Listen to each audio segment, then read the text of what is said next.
KKMD 298화 추월의 시대 세계 2위 기술국가로 인정받은 대한민국 100대 방산기업 숫자에서도 4위를 기록하다. 대한민국에 20년 이상 거주하고 있는 한 캐나다인이 한국에 대한 감상을 묻는 리포터의 질문에 이렇게 답했습니다. 대한민국은 상당한 우월 컴플렉스와 상당한 열등감을 동시에 가지고 있는 나라다. 그들의 역사와 민족적 정체성 등에 대해 우월의식을 가지고 있으면서도 서구 선진사회가 보유하고 있는 기술 문명이나 삶의 질에 대한 선망을 품는 열등감도 가지고 있다. 재밌는 것은 한국 사회의 이 두 가지 상반된 감정이 하나로 합쳐지면서 엄청난 시너지 효과를 불러일으키고 있다는 점이다. 그들이 가지고 있지 못한 것을 쟁취하기 위한 강력한 에너지로 승화된 것이다. 그 결과 대한민국은 점점 더 좋은 쪽으로 변해가고 있고 앞으로도 이런 에너지는 계속될 것이라고 생각한다. 저는 이 인터뷰를 보면서 참 많은 것을 생각했는데요. 확실히 외부에서 보는 시각은 예리한 부분이 있구나 라는 점을 느꼈습니다. 초등학교 시절 일본에 친척이 있거나 일 때문에 일본 출장을 다녀온 삼촌에게서 일제 학용품과 반질반질하고 광택이 나는 종이 위에 멋진 건담 프라모델 및 디오라마 사진이 인쇄되어 있는 일본 잡지를 선물 받은 친구를 부러워하던 때가 있었습니다. 70년대에 태어나 80년대 초중고 학창시절을 보냈던 세대라면 충분히 공감할 수 있는 이야기라고 생각하는데요.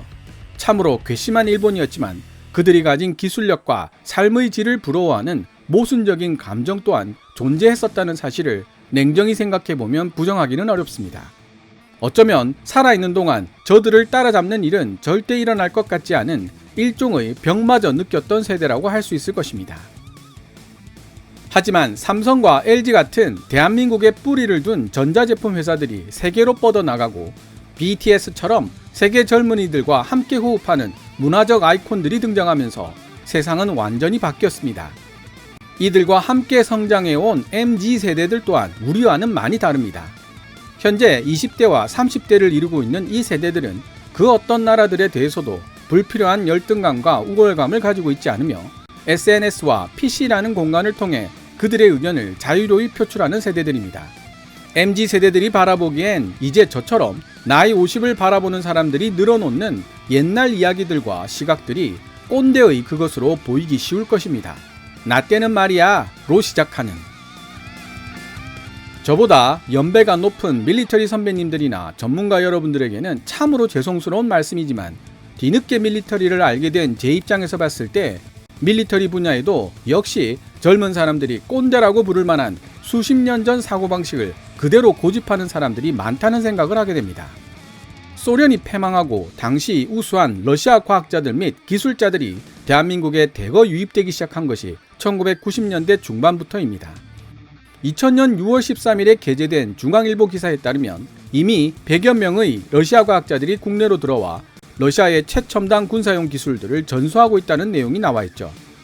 2000년을 기준으로 한다고 해도 무려 20년이 훌쩍 넘는 긴 세월이 흘렀습니다. 과연 대한민국은 그동안 어떤 변화를 이루어냈을까요? US 뉴스 선정 세계 국방력 8위, 기술력 2위의 대한민국. 78개국에 달하는 나라의 시민들을 대상으로 설문조사를 하고 그 결과를 통해 순위를 매겨보는 미국의 인터넷 언론 US 뉴스는 2021년 파워 랭킹에서 대한민국을 8번째로 강력한 군사력을 지닌 국가로 선정했습니다. 이는 같은 조사기관에서 선정한 2020년 군사력 순위 9위에서 한 단계 오른 결과입니다.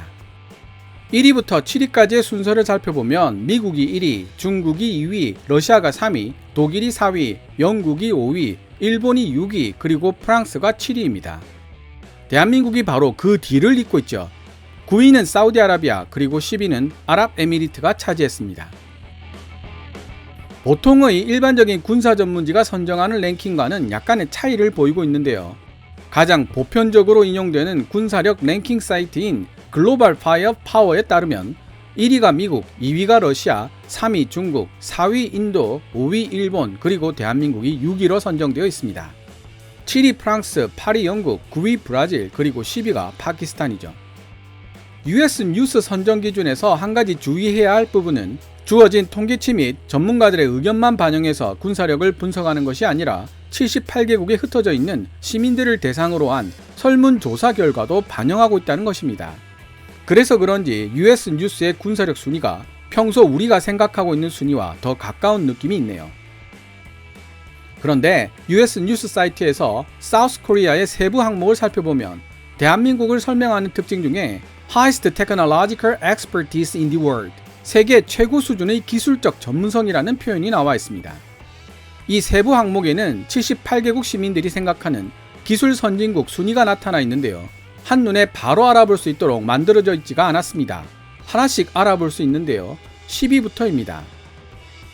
10위 스위스, 9위 이스라엘, 8위 싱가포르, 7위 영국, 6위 러시아, 5위 독일, 4위 미국, 3위 중국, 그리고 2위가 놀랍게도 대한민국이었습니다.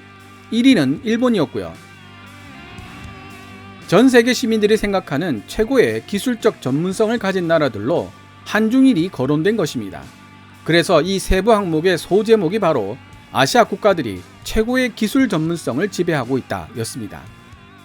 중국이 무슨 이라고 생각하는 분들이 있을지 모르지만 공산당의 전폭적인 지원을 받고 있는 중국의 과학기술은 무섭도록 성장하고 있습니다. 특히 인공지능 분야에서는 미국 다음으로 많은 인력과 자본을 투입하고 있는 것이 중국이며 공산당의 묵인 아래 사람들의 개인정보를 마구잡이로 모아 빅데이터 산업을 육성하고 있는 중입니다. 향후 국방 분야에서도 인공지능이 중요해진다는 점을 생각해보면 심각한 상황이라는 뜻이죠. 지난 297화에서 러시아 전투기의 명가 수호이가 만들겠다고 컨셉을 공개한 수호이 75 체크메이트 단발 스텔스 전투기에 대한 해외 기사를 번역하면서 최근 러시아가 에이사 레이더를 자국 전투기에 장착하는 데 있어 애를 먹고 있다는 표현을 발견할 수 있었습니다.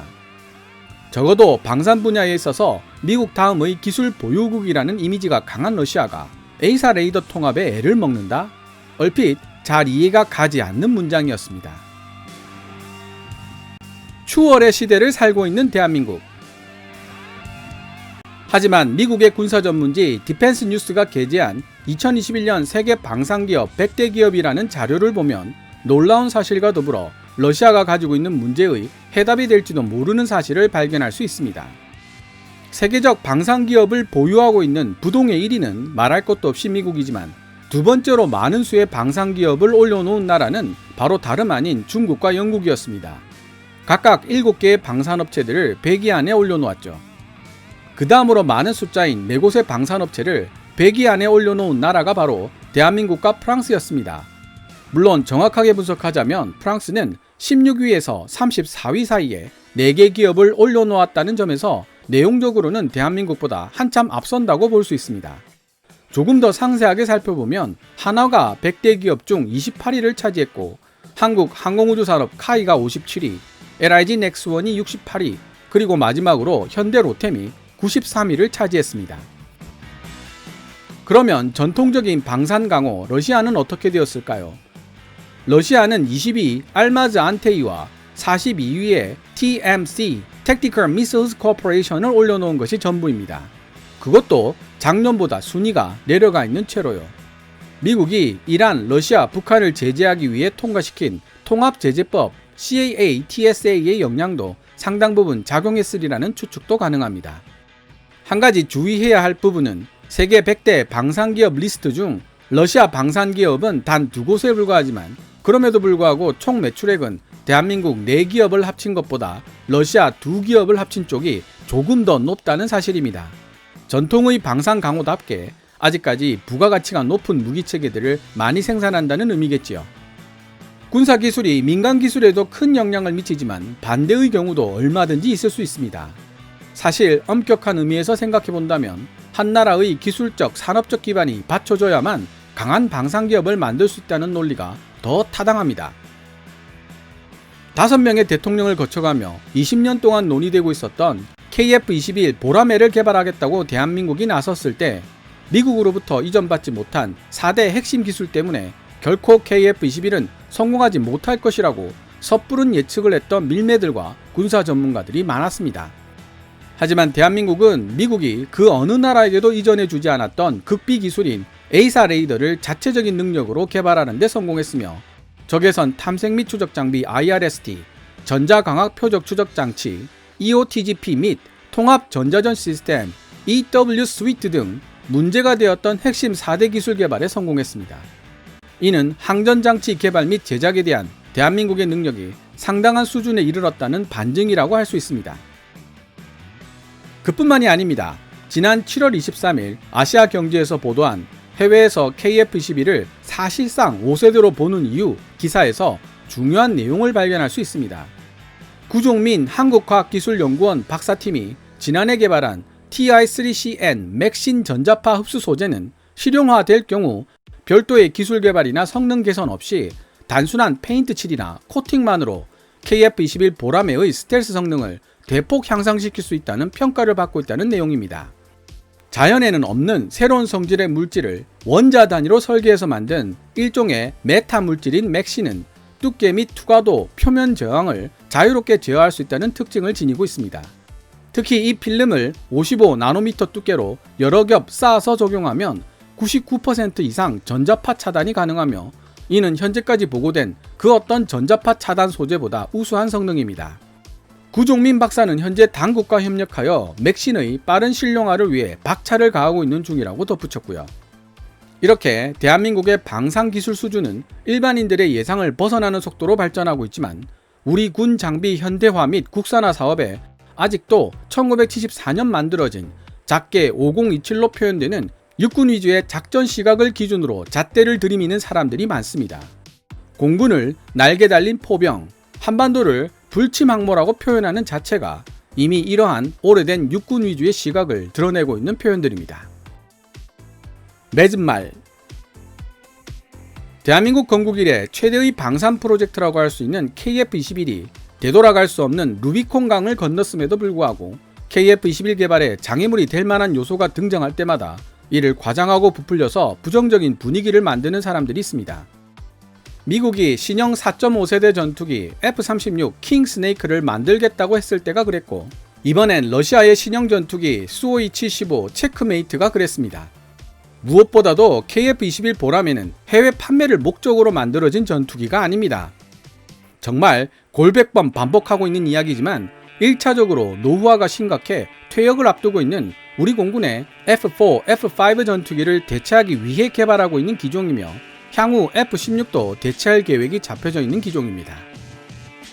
해외로 수출이 많이 된다면 규모의 경제 실현이 용이해질 것이며 그에 따라 우리 공군이 부담해야 할 운용 유지비가 현저하게 줄어들 수 있다는 장점은 있습니다. 하지만 이는 부수적인 산물일 뿐이며 1차적인 목적이 아닙니다. 해외 신형 기종의 등장에 일희 일비할 필요가 없다는 뜻이죠. 게다가 디펜스 뉴스의 세계 100대 방산기업 리스트에도 나타나듯이 러시아는 미국의 통합제재법 때문에 방산 수출에 큰 지장을 받고 있는 상황입니다. 비록 루블화의 낮은 가치 때문에 상대적으로 저렴한 가격을 달성한 가능성이 높은 수호이-75 체크메이트이지만 미국의 통합제재법을 무시하고 이를 도입할 나라들을 생각하기는 어렵습니다. 애초에 KF-21의 잠재적 수출 국가로 지목되고 있는 나라들과 겹치지도 않고요. 2년째 지속되고 있는 바이러스 사태로 많은 사람들의 삶이 팍팍해지고 있으며 자영업자인 저 또한 마찬가지입니다. 마음의 여유가 사라지며 당장 목구멍이 포도청인데 나와 직접적인 관계가 없는 국방을 생각할 여유도 없고 불만이 목구멍까지 차오를 수도 있습니다. 그래도 삶은 계속되어야 하니까요. 바이러스 사태도 언젠가는 끝이 날 것이며 지금 힘들지만 그 이후의 삶을 대비해야만 합니다. 우리 자신과 우리의 아이들을 위해서 말이죠.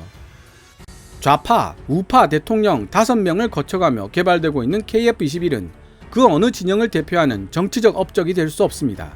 아니, 정치적 업적으로 선전되어서는 안 됩니다. KF-21 보라매의 등장으로 대한민국은 이제 자동차와 조선을 넘어 항공우주산업의 강자로 나아갈 수 있는 발판을 얻게 되었기 때문입니다.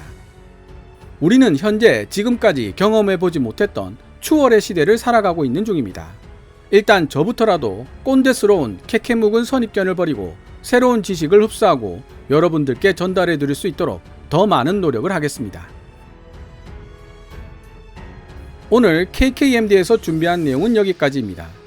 좋아요와 구독 신청은 제작자에게 큰 힘이 됩니다.